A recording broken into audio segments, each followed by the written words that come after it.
And here he is going through the initiation ritual of Skull and Bones, a real secret society. And now we have garbage trucks that are watching our homes for permits. All right, what we got here is liquid crystal polarization.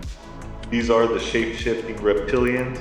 Yes, sir. My trigger. Back up in this thing, man. Today, we're breaking down some shocking videos that'll make your jaw drop. But before we hop into that, go ahead and spam that like button right now so random numbers up on the algorithm. And you even gotta think about it later. And if you haven't already, go ahead and hit that sub button too. Sub up. Join the family. This is the most lit and active community on YouTube, period. With that being said, guys, let's hop straight into the video. The first successful clone was a sea urchin back in 1885. Scientists literally split an embryo and created two identical lives. If they could do it in the 19th century, what do you think is happening behind closed doors right now? We've moved away past sea urchins. Look at the modern pet industry. People are paying tens of thousands of dollars to clone their dogs. So let's be real. If we replicate complex DNA and mass produce it, what is actually stopping us from doing the exact same thing to humans? Or are they already doing it and you just didn't realize this technology has been around for 140 years? If they can clone complex organisms like sea urchin, dogs, and sheep, then they can definitely clone humans, and I wouldn't be surprised at all if it was already being done amongst the so-called elite. I gave an AI a body. Hello, AI. How does it feel to have a body? I can't think of a situation where I would want AI to control my movements. This is one step away from ChatGPT controlling us like Rock'em Sock'em robots.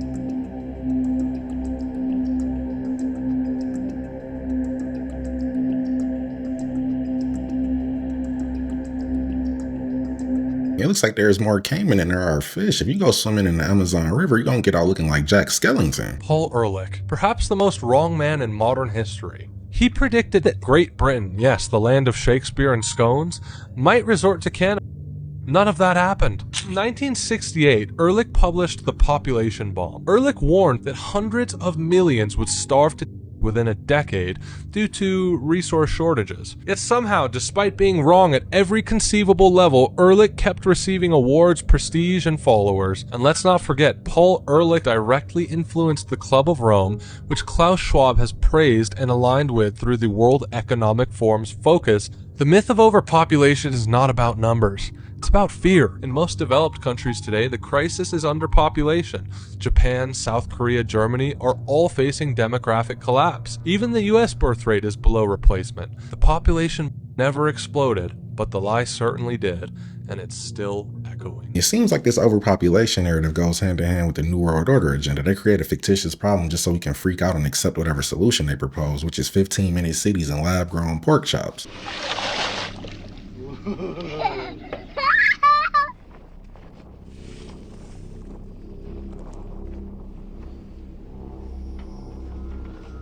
This is definitely concerning. A drought like this would have had the Mayan civilization sacrificing everybody in the city to Quetzalcoatl for a single thunderstorm. So y'all trying to tell me that the Masons don't run the courthouses?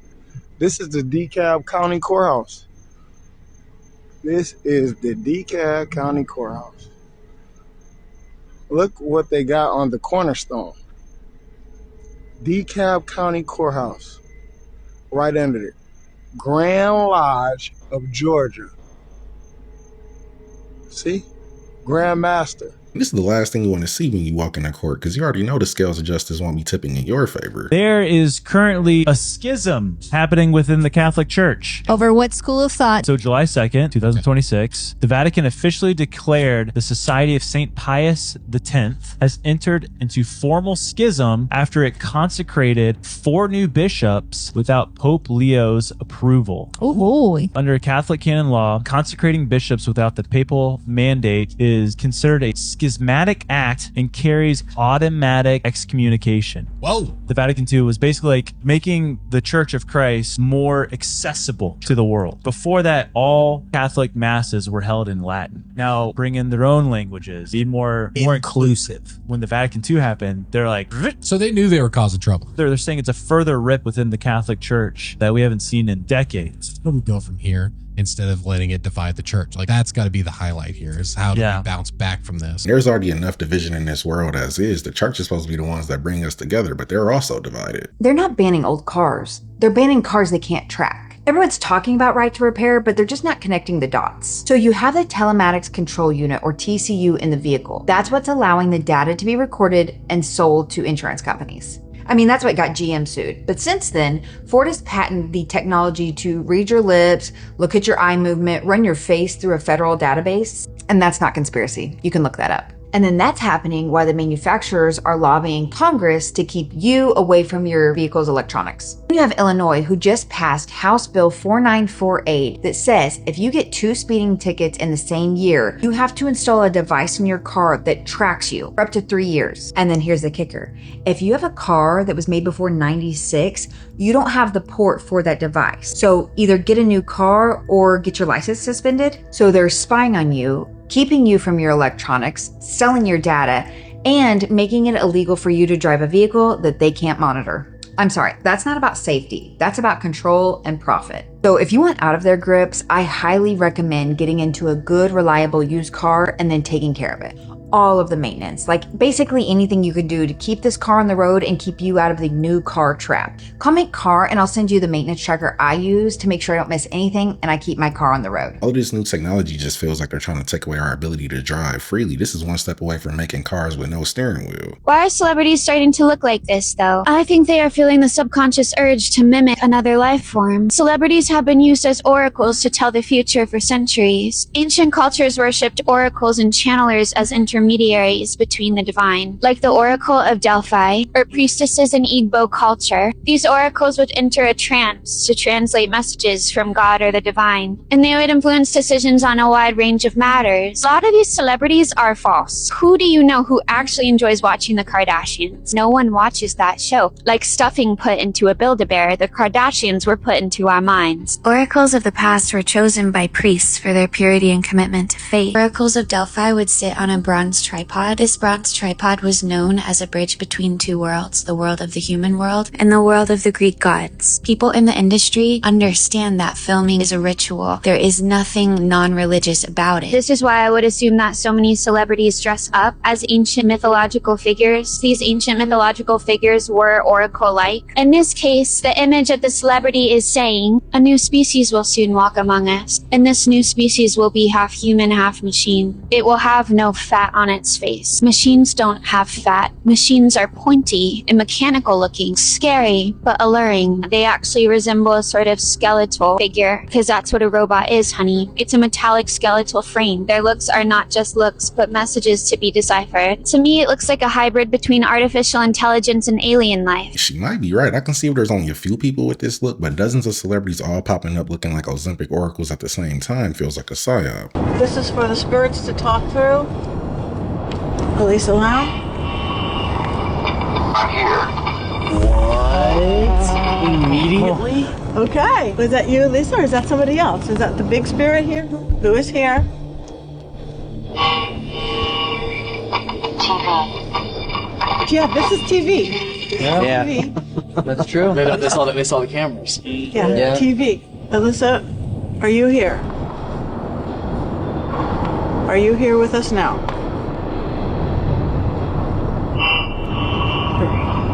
Yes.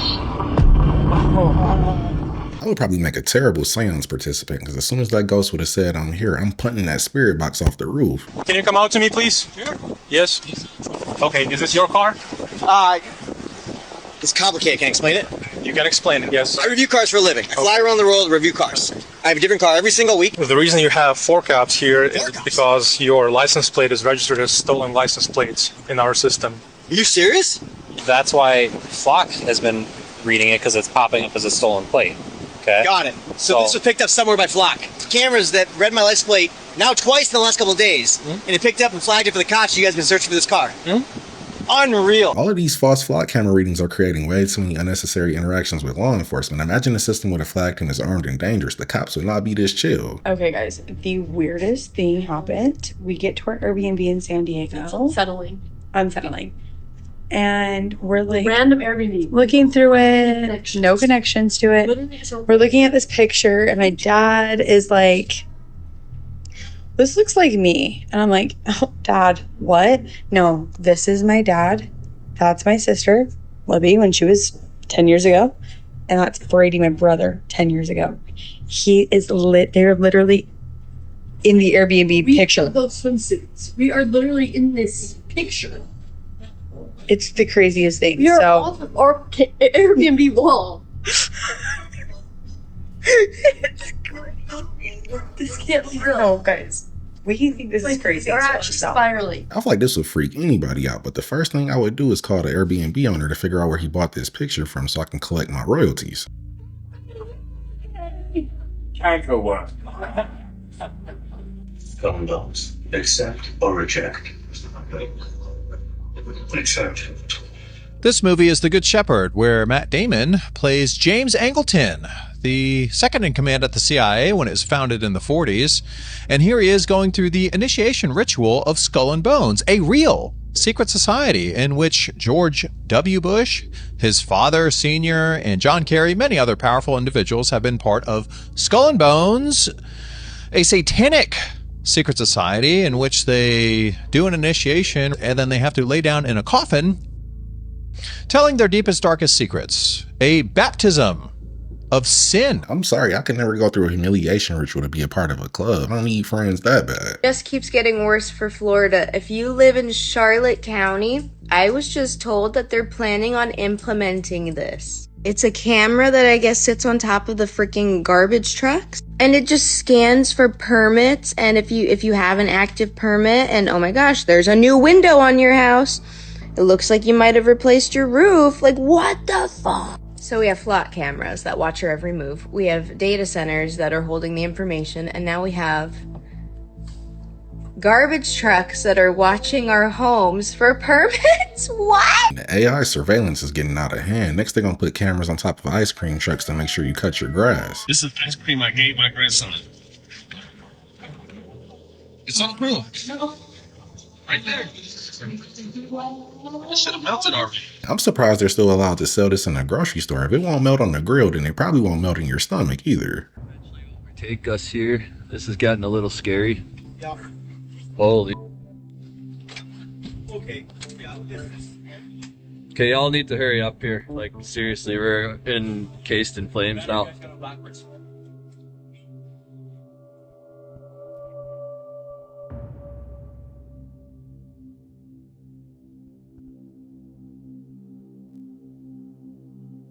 I'm glad they stayed calm and got everybody out because it was not looking good. Space Jam, was it actually a documentary? Was it actually telling you truth in plain sight? Because we all pretty much remember the scene where Michael Jordan stretched his arm to win the game for the Toon Squad. Well, those of us who actually watched the movie growing up. And you could see where Michael Jordan's arm appeared to stretch actually in real life. Now, I know that people are probably going to doubt and say it's just the video quality. It's just the cameras at that time. But what if it wasn't? And there are a lot of other bizarre things that actually happen in Space Jam when you actually begin to think about everything this movie was talking about. Case in point, showcasing these alien-like creatures taking the talents from NBA players to become the Monstars. So I'm beginning to wonder if Space Jam was actually really a documentary and really more truth in plain sight. If the cabal really has to tell us the truth to avoid karmic retribution, and this could be another example of that, Michael Jordan might be Nephilim. All right, what we got here is liquid crystal polarization. These are the shape-shifting reptilians. They're also connected to the DMT jesters, aka the Nephilim look like clowns. Now you can see the black and white zigzag pattern on them. Black and white is symbolism for duality. You'll see that symbolism in the Masonic halls and the black and white checkerboard floor, but it's also a technology. It's a technology that represents how they can travel between the etheric and the physical realm. Now you'll notice this guy with his clown face right there. See the red nose and his clown face? And it's shape-shifting with the black and white zigzag pattern. Now, these beings are also connected to most of the majority of puppets in the government stage are controlled by these beings. This mudra is another technology, because mudras are technology also. Now, the reason these beings are inhabited in the majority of the government officials is because they drink the adrenal stuff, and then they can access to these beings with a way more higher potency than DMT. They can contact these beings, and that's where they receive technology to actually take over society and use everything again, because they basically sold their soul to the devils. These are the devils. They are the exiled spirit. You'll notice this keeps on changing. Now here's another one. This guy drew a demon, and he's showing the demon, and at the same time he's inhabited by one of these beings. Now, something with the old analog digital networks back in early in the 90s and 2000s, you could see the frequency would somehow show these beings.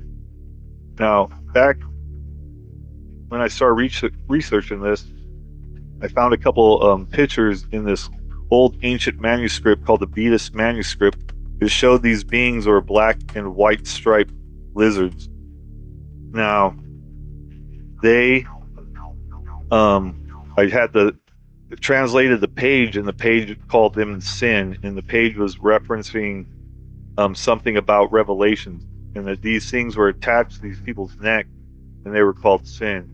Now, you also notice at the Vatican, the Pope's throne sits in a hall, which is a giant lizard head. It's actually looks like the head of a viper. Now, this stuff is not no joke. This stuff is real. I see a lot of people say that these are just camera glitches or data moshing, but I don't think that would explain the black and white patterning only over the person like a California king snake. Apparently, dressing like a supervillain and making weird comparisons about humans and AI qualifies you to be an AI CEO. But we want to manage the identities of the humans and the agents. We treat the agents just like the humans, so the rules and rails can complement this great AI revolution. The Enterprise is a pretty messy thing. So we clarify it, we clean the mess up, and we make sure that the AI is secure. And I think that is a big breakthrough. We told that story yesterday, and people really liked it. Maybe it's just me, but it seems like every CEO of an AI company is also AI themselves. This is a picture of me and my friends the last time you could go all the way to the back of Stump House Tunnel in Walhalla, South Carolina. The tunnel was created in the 1800s. They wanted to put the train through there. The Germans who had settled Walhalla invested all of their money and lost it because the project went belly up when the Civil War broke out. There's a great book called The Rocky Road to Nowhere that explains more of the story, but it was a gruesome thing. It eventually became a cheese place for Clemson University, and then it became a park. And at some point, they put a gate up so you could only go a few hundred feet back in there. However, I'm making this video to say that the park is now closed until further notice / indefinitely because a sinkhole opened there, and there's no further information. However, I'm looking at it from the side of they just built a big fancy thing over there to collect people's money to come to the park, because it used to be free and then it was pay on the honor system, and now they got somebody over there, and I just feel like that piece of property doesn't want anybody there. The tunnel, the railroad failed. There's a lot of gruesome things that happened up there when that project was taking place. It's been a park for many years, and before that, the Clemson cheese thing. Nothing's ever worked out there. Maybe we should leave her alone. That picture alone is enough to keep me far away from this place. The guy on the end looks like he came back with the ghost of the Kool-Aid man attached to his spirit. There's a species of humanoid called little people who inhabit the mountains and forests of North America's Appalachian region. According to Cherokee mythology, The small magical beings are guardians of the natural world. They have been known to help humans who are kind to them, but can be mischievous and play tricks on those who disrespect them, like people who harm them or their homes. The little people are said to live in secluded areas, like inside caves or underneath the roots of a tree. It's also believed that if you see a rock or tree with a small hole in it, it may be a portal to the world of the little people. Along with ancient legends, there's also modern-day stories of encounters with little people. A woman named Tracy claimed to have heard voices and laughter coming from a group of little people who were gathered around a fire in the Appalachian Mountains. When she approached, the beings scattered and disappeared. Another story comes from a man named Tom, who claimed to have seen a group of little people running across a rural road in West Virginia. According to his account, they had long hair, wore animal skins, and quickly disappeared into the forest. So, after watching this video, do you believe if I'm ever in the Appalachian Mountains and run into the little people, I'm gonna be super nice because I already know they got a severe case of Napoleon syndrome. This is real NASA solar footage, and for years a massive black triangle object has been sitting right next to our sun. And this isn't one photo, it's years of images from NASA's solar observatories, and they've been put together by researchers. And this object was captured hanging out by our sun from the years of 2019 to 2022. Now the object stays visible and keeps its triangular form across all of the frames. Now on screen is the Earth scale, as you can see in the top right, and it's the globe icon. If the object is near the sun, around 1 astronomical unit away, it would be a moon-sized object or even larger. Now there are other exaggerating estimates that kind of push it towards 20 times the size of Earth itself, but even conservative estimates make it pretty damn big. Now, Black Triangle is one of the most reported UFO shapes worldwide, and I've even witnessed a few of them myself back in the day, around 2014. And this one is allegedly huge, and this is right next to our star itself. And there's one characteristic here that people are missing: the object is presenting as cool and dark despite the sun's extreme heat. And with multiple filters present here, it stays dark even when it's skimming the sun's corona. So if it's going to be my own personal estimates, if it's near the sun, I'd probably say it's the size of the moon or even bigger. So if we look at the object closer, it seems perfectly triangular. It doesn't glow and it doesn't burn up. And there's researchers who say they found that it's been documented across multiple NASA cameras for over a year straight in some periods. So once again, black triangles aren't new, they're massive silent triangular craft and they've been reported for decades. Sometimes they can be size of football fields, sometimes estimated between city-sized, and some people link them to military tech like the rumoured TR-3B. Now this one hanging out near the sun, could this just be some sort of space debris, or could this be some unidentified observation platform, or something even bigger even watching us? I'm not really sure what this is, I just know whatever material it's made from is super advanced if it can withstand the heat from the sun like this. It looks like they use vibranium. So this strange looking alien creature was photographed in a small village in Italy back in 1993 by a gentleman called Filiberto Caponi. It started when 23-year-old Filiberto Caponi heard what he thought was an injured cat. But when he went outside to investigate, he was met with the sight of this hideous looking creature that he described as being only 60 centimeters tall, had tubes coming out of its chest that moved in and out whenever it breathed. It made no sound, and it had weird, wet looking scaly skin. Filiberto kicked the creature and it ran away, but it returned, and over the course of 4 months he managed to snap a bunch of Polaroid images, including this one. Filiberto kept most of the Polaroid images stored inside a wooden box that he claimed inexplicably set on fire. But what do you think about the Caponi case? If this story is true, I feel like kicking it was a terrible idea. You just asking to get probed. These dolphins know exactly what they are doing. This is a pufferfish. When threatened, it releases a neurotoxin. Dolphins figured out that a small dose doesn't kill you. It just changes your perception. So they bite it, gently, just enough. Then they pass it to their friends. Scientists watched an entire pod take turns with the same pufferfish for 20 minutes straight. They weren't hunting it, they were sharing it. After contact, dolphins float near the surface, barely moving, staring into nothing. Scientists call this intentional behavior.